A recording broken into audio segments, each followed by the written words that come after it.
அதுங்க அதில் தான்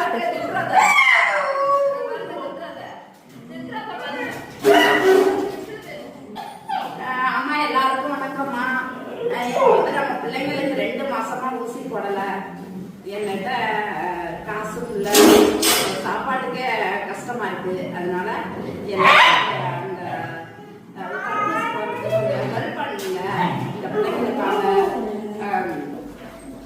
ரொம்ப ரொம்ப ஊசி போடாதனால மழை காலம் வந்துருச்சு. ஊசி போடாதான் கொஞ்சம் சேஃப்டி நம்ம பிள்ளைங்களுக்கு.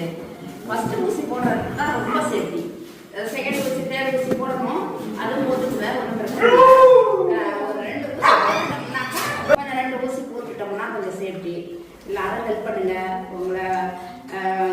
உங்களை ரொம்ப ரொம்ப தெரிஞ்சு கேட்குறேன். இந்த பிள்ளைங்களுக்கு கொஞ்சம் இன்னும் 70 பிள்ளைங்க அங்கே இருக்காங்கம்மா, தூக்கிட்டு வரணும். இப்போ கூட பிடிஓ ஆஃபீஸில் கேட்டாங்க, யூனியனில், என்னம்மா எல்லாம் கொண்டு போயிட்டீங்களான்னு கேட்டாங்க. இல்லை சார், கரண்ட் இல்லை, கரண்ட் இல்லாமல் நாங்கள் எப்படி சார் லேடிஸாக இருக்கோம், நாங்கள் எப்படி கொண்டு போக முடியும் அப்படின்னு நான் சொன்னேன். சரிம்மா, நீங்கள் எல்லாத்தையும் ரெடி பண்ணி கொண்டு வந்தாங்க, நாங்கள் கரண்ட்டுக்கு நாங்கள் கொடுக்குறோம், நீங்கள் அவரை வச்சு நீங்கள் கரண்ட் இல்லைங்கன்னு சொல்லிட்டாங்க. அதனால் இன்னைக்கு போயிட்டு திரும்பி வந்துட்டோம். நாளைக்கு போகணும்.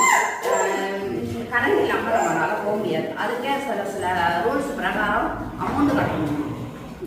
அது வந்து இப்போ சொல்லுங்க, லட்சமெல்லாம் ஒரு பொதுவாக சொல்லுங்க சொன்னேன். அவங்களால இவ்வளவுன்னு மிஸ் பண்ண முடியாதுமா, நாங்கள் எல்லாமே கவர்மெண்ட் என்ன இது போடுதோ அந்த அளவுக்கு தான் நீங்கள் கட்டணும் அப்படின்னு சொல்லியிருக்காங்க. கொஞ்சம் எல்லாத்துக்குமே ப்ராப்ளம் தான். வாழ்ந்தாலும் ஏற்றுக்க மாட்டேங்குது இந்த உலகம், தாழ்ந்தாலும் ஏற்றுக்க மாட்டேங்குது. என்ன செய்யறது தெரியல.